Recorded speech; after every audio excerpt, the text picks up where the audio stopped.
Pantry 971 bound for Davao and only get for this flight must be on board. If you have a different flight number destination, kindly call your cabin crew for assistance. Magandang hapon po sa inyong lahat. Ito po ang Cebu Pacific Pantry 971 patungong Davao.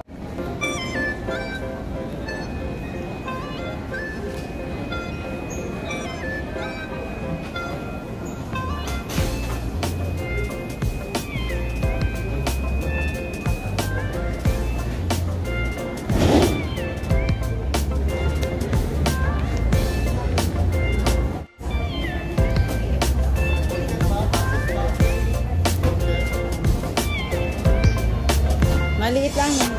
Gamay ra akong luggage.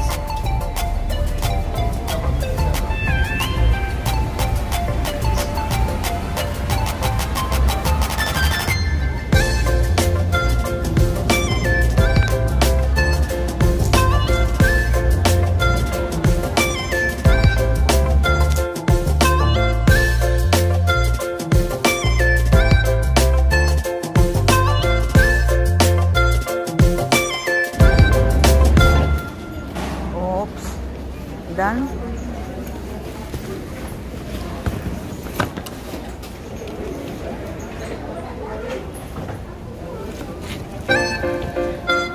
bakit ka bumila? Bumigat siya.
Punta natin ang bahay dito.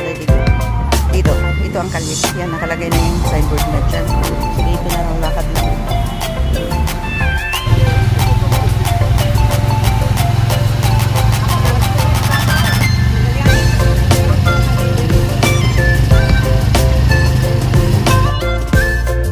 So, dito na tayo sa Balay. May tatay. Ayun siya. O, na lang ako for sale ba? Kaya ba yan?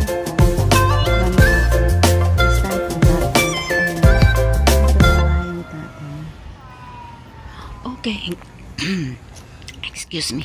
Ganito lang po kasimple ang bahay ni tatay di sa Davao City.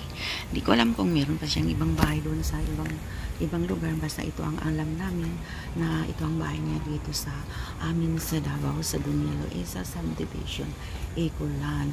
At doon sa gate niya, makita mo yun, yung statue niya na nakatayo dyan. At tapos meron siya dyang trampoline, ayan. Lahat po dyan ay may nakaranga na sign. Yung mga taong dumadalaw dyan, bumisita dyan ay may signature. So dito maghanap tayo ng ballpen para mag-sign din tayo kung ano. Gina-check ko na nila ganyan. Kita rin garit ko CCTV. Dahil ito po yung wish ko na habang nandito po ako sa Hong Kong ay pupuntahan ko talaga ang bahay ni tatay. Lakaw-lakaw na lang. Hello.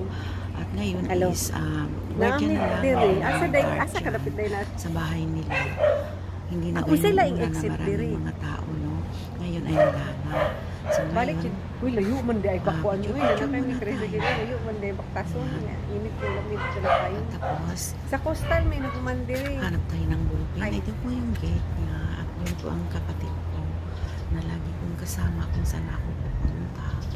Dahil yung mga kapatid kong lalaki ay may mga trabaho sila. So si Bunso na ang PSG ko. Siya ang personal kong bodyguard. Yung mas maliit sa akin. Yun ang mas matapang sa akin. Siya po yung mga bida-bida sa amin. Ayun po si tatay. Ayun, sige.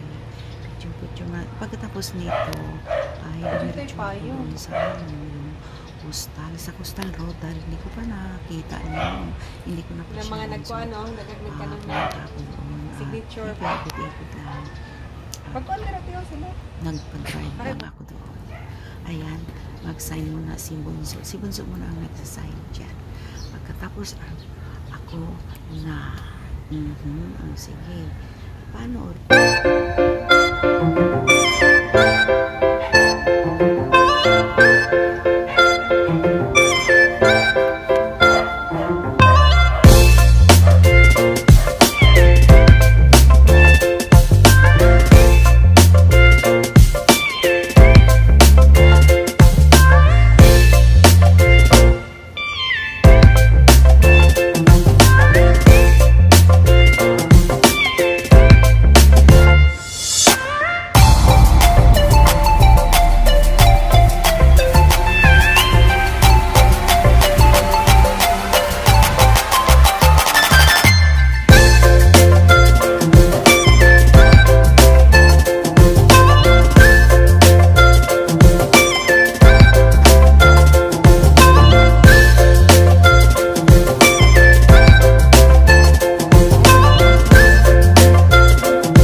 Okay, pagpupunta kayo doon sa bahay ni Tatay D at hanapin nyo yung signature ko dyan sa tarpaulin na yan.